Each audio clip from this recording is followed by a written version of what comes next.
નમસ્તે મિત્રો, કેમ છો? ટીચિંગ અજય યુટ્યુબ ચેનલ પર તમારું સ્વાગત છે। તમને ખબર છે મિત્રો, ટાટ એસ અને ટાટ એચએસ માટે મેન્સની આપણે આખી આ સિરીઝ ચાલુ કરેલી છે મિત્રો, જેના અંદર 5 થી 6 વિડીયો બનાવેલા છે। તો એ બધા વિડીયો ના જોયા તો જોઈ લેજો મિત્રો। આ 5-6 વિડીયો જે બનાવ્યા છે ને મિત્રો, એના અંદર એક વિડીયો બનાવ્યું છે ફરિયાદ પત્ર કઈ રીતે કરવો, વિનંતી પત્ર કઈ રીતે કરવો, અભિનંદન પત્ર કઈ રીતે કરવો, શુભેચ્છા પત્ર કઈ રીતે કરવો। આ ચારેયના મિત્રો આપણે વિડીયો બનાવ્યા છે અને ચારના અંદરથી 2 મિત્રો તમને પત્રો પૂછાશે તમારી ટાટ એસ અને ટાટ એચએસની મેન્સના અંદર, બરોબર। 10-10 ગુણ એટલે 20 ગુણના અંદર 2 પત્રો તમને પૂછાશે। આના સિવાય મિત્રો આપણે નિબંધ લેખન ઉપર 2 વિડીયો બનાવેલા છે, બરોબર, જેના અંદર એક વિષય એ છે નિબંધનો કે રાષ્ટ્રીય શિક્ષણ નીતિ NEP 2020, એના ઉપર આપણે મિત્રો નિબંધ બનાવેલો છે। ના જોયું હોય તો ચેનલ પર જઈને જોઈ લેજો। અને ઓનલાઈન શિક્ષણની સમસ્યાઓ અને લાભાલાભ, આ મિત્રો 6 વિડીયો આપણે બનાવેલા છે મિત્રો, એ તમે ચેનલ પર જઈને જોઈ શકો છો। આ પ્રકારના વિડીયો બનાવવાના અંદર ઘણી બધી મહેનત બનતી હોય છે, એટલે ચેનલ ઉપર નવા હો તો ચેનલને પણ સબસ્ક્રાઈબ કરી દેજો। તો આજે મિત્રો આપણે નિબંધ લેખન કરવાનું છે મિત્રો, બરોબર। 3જા નંબરનો આ નિબંધ છે। નિબંધનું નામ છે મિત્રો શિક્ષણમાં માતૃભાષાનું મહત્વ। આ તમારી ટાટ એસ અને ટાટ એચએસના અંદર મેન્સના અંદર પૂછાઈ શકે છે 20 ગુણના અંદર, બરોબર। તો નિબંધ લખતા પહેલાં મિત્રો તમારે આ બાબતો બધી જાણવી જરૂરી છે, બરોબર, જાણી લો। તો લેખનના અંદર મિત્રો એકરૂપતા જળવાઈ રહેવી જોઈએ, બરોબર। એકરૂપતા જળવાઈ રહેવી જોઈએ એટલે યોગ્ય વિરામચિહ્નોનો ઉપયોગ કરવાનો રહેશે, બરોબર।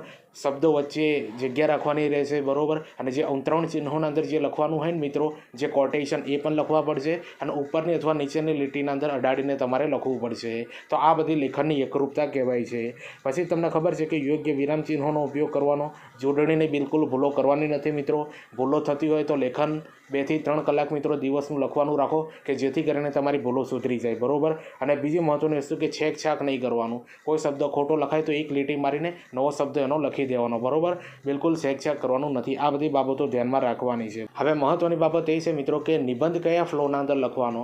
તો નિબંધ લખતી વખતે મિત્રો શરૂઆત કરો ને ત્યારે મિત્રો 3 ભાગના અંદર નિબંધ લખવામાં આવે છે, બરોબર। તો સૌથી પહેલાં મિત્રો જે નિબંધ હોય છે ને મિત્રો, એની પ્રસ્તાવના આવતી હોય છે, પછી મધ્ય ભાગના અંદર કઈ કઈ બાબતો લખવાની, અને છેલ્લે જ્યારે નિબંધ પૂરો કરવાનો ને એટલે ઉપસહારના અંદર કઈ રીતે લખવાનું, બરોબર। આના કોઈ પોઈન્ટ પાડવાના નથી, પણ તમને ખબર હોવી જોઈએ કે સૌથી પહેલાં પ્રસ્તાવના આવે છે, પછી મધ્ય ભાગના અંદર તમારે એનું જે કન્ટેન્ટ હોય છે એ લખવાનું હોય, પછી ઉપસહારના અંદર મિત્રો એના બાબતે લખીને એ પૂર્ણ કરવાનો। તો આ ફ્લોના અંદર નિબંધ લખાતો હોય છે। તો આ બધી માહિતી મિત્રો તમે જાણી લીધી હશે, બરોબર। આ બધી બાબતો જાણવી ખૂબ જરૂરી છે, કારણ કે આના અંદર ભૂલ થશે તો તમારું માર્કિંગ નેગેટિવ થશે, બરોબર, કટ થશે। તો ચાલો મિત્રો, આજનો જે નિબંધ છે ને એ નિબંધ લેખન શિક્ષણમાં માતૃભાષાનું મહત્વ, બરોબર। આ મોસ્ટ ટાઈમ નિબંધ છે, તમારી પરીક્ષાના અંદર પૂછાઈ શકે છે। આ 3જા નંબરનો નિબંધ છે મિત્રો। તો જો મિત્રો શરૂઆત કઈ રીતે કરવાની મિત્રો નિબંધ લખવાના અંદર, બરોબર। આ પ્રસ્તાવના આપણે શરૂઆત કરીએ છીએ મિત્રો કે જીવનમાં માતૃભાષા એ માનું સ્થાન ધરાવે છે। આપણા માટે ભારતીય ભાષાઓ ભણવી એટલા માટે જરૂરી છે કારણ કે પોતાની માતૃભાષાના જ્ઞાન વિના કોઈ પણ વ્યક્તિ સાચો દેશભક્ત બની શકે નહીં। આ રીતનું મિત્રો તમે મથાળું બાંધી શકો છો। શરૂઆતમાં પ્રસ્તાવનાના અંદર આ રીતનું તમે લખી શકો છો મિત્રો। માતૃભાષાના જ્ઞાન વગર આપણા વિચારો વિકૃત થઈ જાય છે અને હૃદયમાં માતૃભૂમિ પ્રત્યેનો સ્નેહ રહેતો નથી। ભારતીય શાસ્ત્રો અને ધર્મને વિદેશી ભાષાઓના માધ્યમથી ક્યારેય સમજાવી શકાશે નહીં, બરોબર। તો આ બાબતો તમે આના અંદર મેન્શન કરી શકો। હવે નીચે જુઓ મિત્રો, ગાંધીજી દ્વારા જે કોટેશન આપવામાં આવી છે એ તમે આવી રીતે લખી શકો છો મિત્રો, કે જેથી કરીને તમારો નિબંધ જે છે ને એકદમ એક્યુરેટ લાગે, બરોબર। અને જે પેપર ચેકરો એમને પણ મિત્રો આ બાબતની ખબર પડે છે કે આ જે વિદ્યાર્થી છે ઘણું બધું નોલેજ ધરાવે છે, બરોબર। તો તમે આ રીતનું આ લખી શકો છો કોટેશન, કે મારી માતૃભાષા ગમે તેવી અધૂરી હોય તોય હું મારી માની છાતીએથી અળગો ન થાઉં, બરોબર। આવી રીતે લખી શકો છો। તેમાં માતૃભાષાથી પણ ન થાવું, યાદ રાખજો મિત્રો, બરોબર। જે તે આનંદ લખવામાં આવી છે મિત્રો કે માની છાતીએથી અળગો ન થાવ, તેમાં માતૃભાષાથી પણ ન થાવ। મારા જીવનને ઘડનારું દૂધ મને તેના સિવાય બીજે ક્યાંથી મળે। ભાવના અને સંવેદન એ આંતરમનની નિવ્યાજ નિપજ છે, યાદ રાખજો મિત્રો, નિવ્યાજ નિપજ છે। આ નિપજનો આવિષ્કાર માતૃપ્રેમ, સર્વધર્મનિષ્ઠા વગેરેના પરિણામો છે। માતૃભાષા પ્રત્યેના સહજ આદર પણ હૃદયની સનાતન સંવેદનાનું સુભગ પરિણામ છે, બરોબર। તો આ કોટેશન મિત્રો, આ બાબત કોણે લખેલી છે માતૃભાષા વિશે? મહાત્મા ગાંધીજીએ લખેલી છે। તમે પણ મિત્રો આવી રીતે લખી શકો છો। જે તે મહાન વ્યક્તિઓ મિત્રો માતૃભાષા વિશે બોલેલું હોય અથવા લખેલું હોય ને એ બાબતો તમે અહીંયા એડ કરી શકો છો। શિક્ષણને જો સાર્વજનિક બનાવવા હોય તો માતૃભાષામાં જ હોવું જોઈએ. યાદ રાખજો મિત્રો, શિક્ષણને જો સાર્વજનિક બનાવવું હોય ને તો માતૃભાષાના અંદર જ હોવું જોઈએ, નહીંતર સમાજમાં ભેદભાવની દિવાલો ઊભી થઈ જશે. આ મિત્રો કોણે કહેલું છે? આચાર્ય વિનોબા ભાવે મિત્રો આ બાબત કહેલી છે. બરોબર. આમાં માતૃભાષામાં વ્યવહાર એ એક અનુભૂતિનો વિષય છે. એ તો સ્વાભાવિક આનંદ, સહજ સ્ફૂર્તિ અને ચેતનાની આહલાદક અનુભૂતિની બાબત છે. માણસ પોતાના ઘરમાં, પોતાના સ્વજનો સાથે, પોતાના વિસ્તારમાં અન્ય ભાષા કરતાં પોતાની જ ભાષામાં જો એટલે કે માતૃભાષામાં આત્મીયતાપૂર્વક વાત કરે છે. બધા જ કેળવણીકારો, મનોવૈજ્ઞાનિકો અને વિદ્વાનોએ શિક્ષણ માટે માતૃભાષાના માધ્યમો જ આગ્રહ રાખ્યો છે. યાદ રાખજો મિત્રો, બધા કેળવણીકારો, મનોવૈજ્ઞાનિકો અને વિદ્વાનોએ શિક્ષણ માટે માતૃભાષાના માધ્યમનો જ આગ્રહ રાખ્યો છે. તેમણે તેને વિકાસના ઘટક તરીકે માન્યું છે. જીવનના વિકાસમાં માતૃભાષાનો ખૂબ જ મહત્ત્વ છે. માતૃભાષા જીવનનું પ્રથમ પગલું છે. માતૃભાષા જીવનના વિકાસમાં અવિભાજ્ય અંગ છે.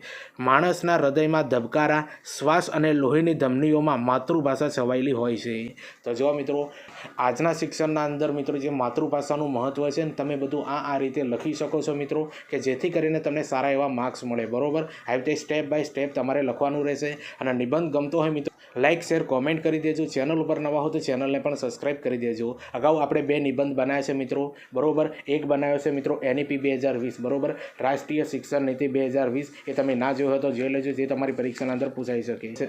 અને બીજા નંબરના નિબંધનું મિત્રો આપણે એક વિડીયો બનાવ્યું છે, એ તમે જોઈ શકો છો. ઓનલાઈન શિક્ષણની સમસ્યાઓ અને લાભાલાભ. આ બંને નિબંધ ના જોયા તો જોઈ લેજો મિત્રો. અને 3જા નંબરનો નિબંધ છે. બરોબર. બીજા હજુ ઘણા બધા વિડીયો આવતા રહેશે.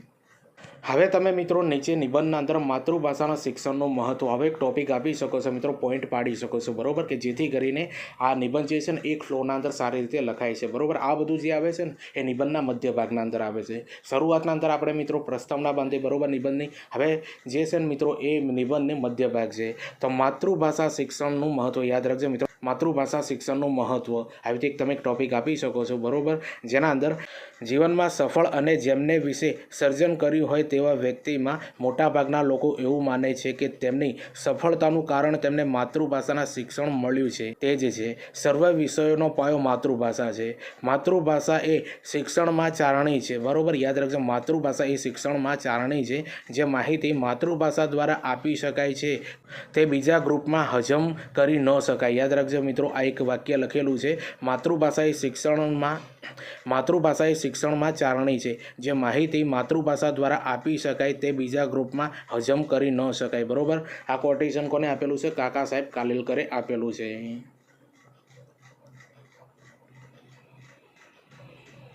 હવે નીચે આપ્યું છે મિત્રો, જો એક કોટેશન લખેલું છે, આપણે જોઈ શકો છો કે જ્યાં સુધી માતૃભાષા અને ઉચ્ચ શિક્ષણનું માધ્યમ જ બનાવાય. યાદ રાખજો મિત્રો, જ્યાં સુધી માતૃભાષા અને ઉચ્ચ શિક્ષણનું માધ્યમ જ બનાવાય, જ્યાં સુધી માતૃભાષા જ બધા પાઠ્યપુસ્તકોની પ્રાપ્તિ શક્ય ન બનાવાય, ત્યાં સુધી શિક્ષણ ધારાને યાદ રાખજો મિત્રો, ત્યાં સુધી શિક્ષણ ધારાને મુક્ત રીતે વહેતી કરવાનો શ્રેય આપણને મળવું શક્ય નથી. બરોબર. તો આ બાબત કોને લખેલી છે મિત્રો? રવિન્દ્રનાથ ટાગોરે માતૃભાષા વિશે લખેલી છે.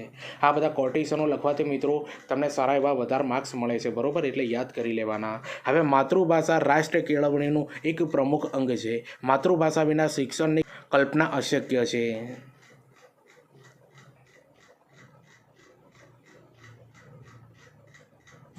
હવે નીચે મિત્રો તમે આ રીતનો એક મુદ્દો લખી શકો છો કે વિદ્યાર્થીઓ માતૃભાષામાં શિક્ષણ મેળવે તો શું એમના ઉપર અસર થશે?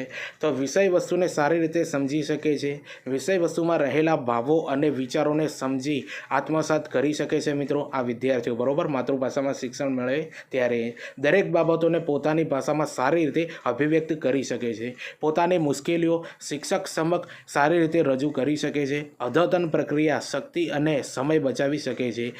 તેની સર્જનાત્મકતા શક્તિઓ વિકસે છે. બરોબર. અને પોતાના જીવનમાં બધા જ વ્યવહારો સારી રીતે કરી શકે છે. તેમાં વ્યક્તિત્વનો સુયોગ્ય વિકાસ થાય છે. તો બધું આ જે છે ને મિત્રો એ તમે લખી શકો છો. તો જો મિત્રો નિબંધ હજુ અડધો લખાયો છે, આગળ આપણે ભણીશું. તો હવે તમારા માટે મહત્ત્વની બાબત એ છે, તમને ખબર છે મિત્રો કે ટીચિંગ અજય કરીને આપણે ટેલિગ્રામ અને ઇન્સ્ટાગ્રામ બંનેના અંદર એકાઉન્ટ પેજ બનાવેલા છે. બરોબર. સૌ પ્રથમ તો મિત્રો તમે આ બંને પેજને ફોલો કરી દેજો, કારણ કે તમને ખબર છે કે ટેલિગ્રામના અંદર આપણે જેટલા પણ મેન્સ માટે વિડીયો બનાવીએ બનાવ્યા છે એ બધાની લિંક એના અંદર મૂકી દઈએ છીએ કે જેથી કરીને યુટ્યુબ ઉપર સર્ચ ન કરવું. અને આ બંને પેજ ઉપર મિત્રો આવનારી ભરતીઓની પોસ્ટ અપલોડ કરવામાં આવે છે. બરોબર, કઈ ભરતી પડી છે, ફોર્મ ક્યારે ભરાશે, રિઝલ્ટ કયું આવ્યું છે, કોલ લેટર ક્યારે નીકળશે, આ બધી બાબતોની માહિતી મિત્રો આ બંને પેજ ઉપર મળશે. એટલે આ બંને પેજને 100% ફોલો કરી દેજો મિત્રો. તમને એજ્યુકેશન અપડેટ માટે આ બંને પેજ કામ આવવાના છે. હવે તમને ખબર છે મિત્રો કે આના પહેલાં મિત્રો આપણે મેન્સ માટે આખું એક પ્લે લિસ્ટ બનાવ્યું છે. બરોબર, જેના અંદર 6 જેવા વિડીયો બનાવ્યા છે. 6 જેવા વિડીયોના અંદર મિત્રો તમને ખબર છે ફરિયાદ પત્રનું વિડીયો બનાવ્યું,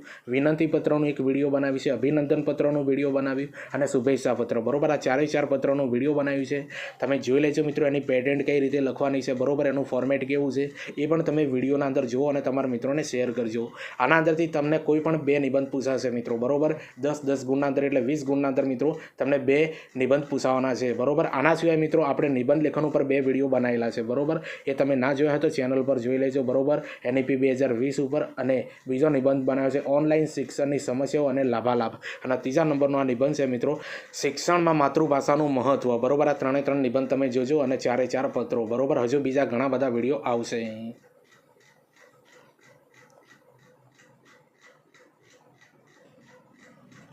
હવે આગળ સમજીએ મિત્રો કે મનુષ્ય એક સામાજિક પ્રાણી છે. માતૃભાષા તેની સામાજિક જરૂરિયાત બને છે.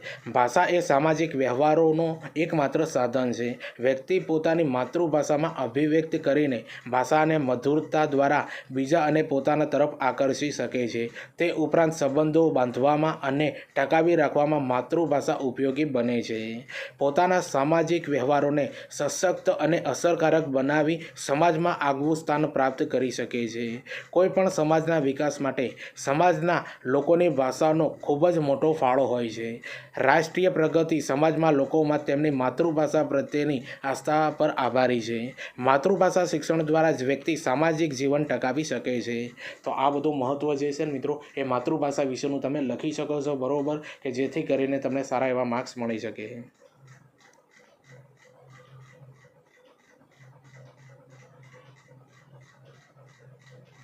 હવે એક તમે નવો મુદ્દો લખી શકો છો મિત્રો કે સર્વાંગી વિકાસના માધ્યમ તરીકે માતૃભાષા કેવું મિત્રો એનું યોગદાન રહેલું છે. બરાબર, આ બાબત પણ તમે અંદર લખી શકો છો. અને તમને ખબર છે મિત્રો કે નિબંધ લેખન તમારું પરીક્ષાના અંદર 20 ગુણના અંદર પૂછાશે. બરાબર, એટલે 3 થી 4 પેજ ભરવાના આગળ પાછળ, જેથી કરીને તમને સારા એવા માર્ક્સ મળે મિત્રો. બરાબર, તો આ બાબત ધ્યાનમાં રાખજો. તો જો મિત્રો સર્વાંગી વિકાસના માધ્યમ તરીકે માતૃભાષા કઈ રીતનો એનો ફાળો છે એ આપણે સારી રીતે સમજીએ. હવે માતૃભાષા દ્વારા સમજવાની અને વિચારવાની પ્રક્રિયા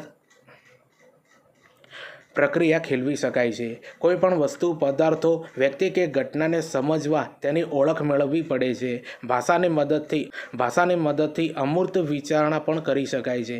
ભાષા દ્વારા જ માનસિક શક્તિઓનો વિકાસ થાય છે. અભિવ્યક્તિ જેવી શક્તિઓમાં પ્રાવીણ્ય મેળવવા ભાષા જ ઉત્તમ સાધન છે. ભાષા મારફતે જ માનસિક વિકાસ મહોરી ઉઠે છે. યાદ રાખજો મિત્રો, ભાષા મારફતે જ માનસિક વિકાસ મહોરી ઉઠે છે. વ્યક્તિત્વ ઘડતર માટે ભાષા વિકાસ જરૂરી છે. ભાષા વિકાસ નહીં, વ્યક્તિત્વ આપોઆપ ખીલી ઉઠે છે. ભાષા કે માતૃભાષા વ્યક્તિના માનસિક વિકાસ અને વ્યક્તિત્વ વિકાસ માટેની ધરોહર છે. આથી માતૃભાષાના શિક્ષણમાં સ્થાન મહત્વનું હોય છે. યાદ રાખજો મિત્રો, આ બધું તમે સર્વાંગી વિકાસના માધ્યમ તરીકે માતૃભાષા આ બધું કામ કરી શકે છે. બરોબર, સર્વાંગી વિકાસના માધ્યમ તરીકે માતૃભાષા મિત્રો કઈ રીતનું એનું કામ છે મિત્રો અંદર એ તમે બધું અહીંયા મેન્શન કરી શકો છો.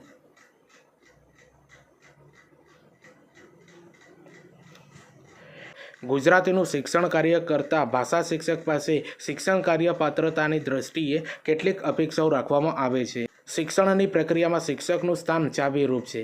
શિક્ષક પોતાના જ્ઞાન અને અનુભવના આધારે વિદ્યાર્થીઓને માટે જ્ઞાન સંગ્રહ ક્રિયા સરળ કરી આપે છે. શિક્ષક વિદ્યાર્થીને અમૂલ્ય પ્રેરણા આપે છે તેમજ વિદ્યાર્થીને યોગ્ય બદલો એ સુદૃઢીકરણ પૂરા પાડનાર પ્રવક્તા બની રહે છે. તો આ બધું તમે મેન્શન અંદર કરી શકો મિત્રો.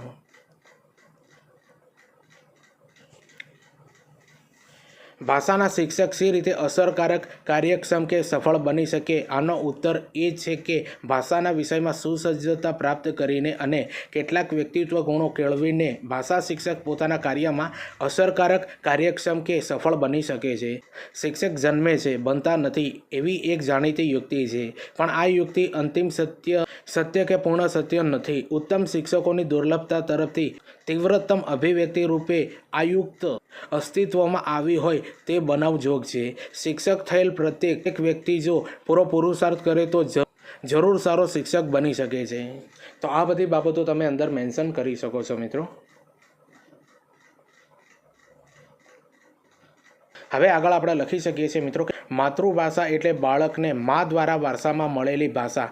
ઘરમાં જે ભાષા બોલાતી હોય છે તે જ બાળકોની માતૃભાષા હોય છે.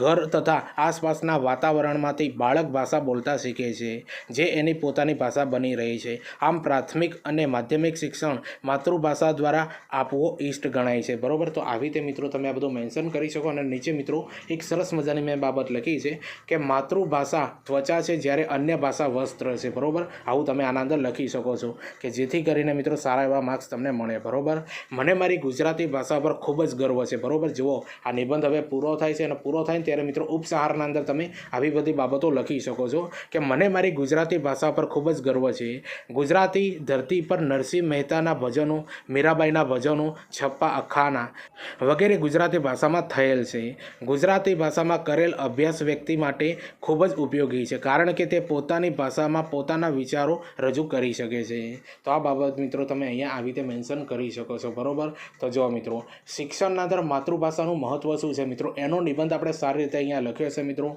આ નિબંધ જે છે ને એ 3 થી 4 પેજના અંદર તમે સારી રીતે આ ભરીને લખી શકો છો મિત્રો. આટલું ઇનફ છે. જો તમારી પરીક્ષાના અંદર આ જો નિબંધ પૂછાય તો તમે આ લખી શકો. તો વિડીયો ગમતું હોય તો લાઇક, શેર, કોમેન્ટ કરી દેજો. ચેનલ ઉપર નવા હો તો ચેનલને પણ સબસ્ક્રાઈબ કરી દેજો. તમને ખબર છે મિત્રો ટીચિંગ અજય કરીને ટેલિગ્રામ અને ઇન્સ્ટાગ્રામ બંનેના અંદર એકાઉન્ટ પેજ બનાવેલા છે. આ બંને ઉપર મિત્રો આવનારી ભરતીઓની પોસ્ટ અપલોડ કરવામાં આવે છે. બરાબર, કઈ ભરતી પડી છે, ફોર્મ ક્યારે ભરાશે, રિઝલ્ટ કયું આવ્યું છે, કોલ લેટર ક્યારે નીકળશે, એ બધી બાબતોની માહિતી મિત્રો તમને મળી રહેશે સારી રીતે. બરાબર, એટલે આ બંને પેજને ફોલો કરી દેજો. અને હા, ટાટ એસ ને ટાટ એચએસના અંદર મેન્સ માટે આપણે જેટલા પણ વિડીયો બનાવ્યા છે ને બધાની લિંક મિત્રો આપણે ટેલિગ્રામના અંદર મૂકી દઈએ છીએ કે જેથી કરીને તમારે યુટ્યુબ ઉપર સર્ચ ન કરવું પડે. બરાબર, ત્યાંથી તમને મળી રહે. એટલા માટે ટેલિગ્રામ અને ઇન્સ્ટાગ્રામ બંનેને ફોલો કરી દેજો. અને હા, આપણી આ યુટ્યુબ ચેનલને સબસ્ક્રાઈબ કરી દેજો. તો ચાલો આપણે મળીએ બીજા વિડીયોના અંદર. બાય.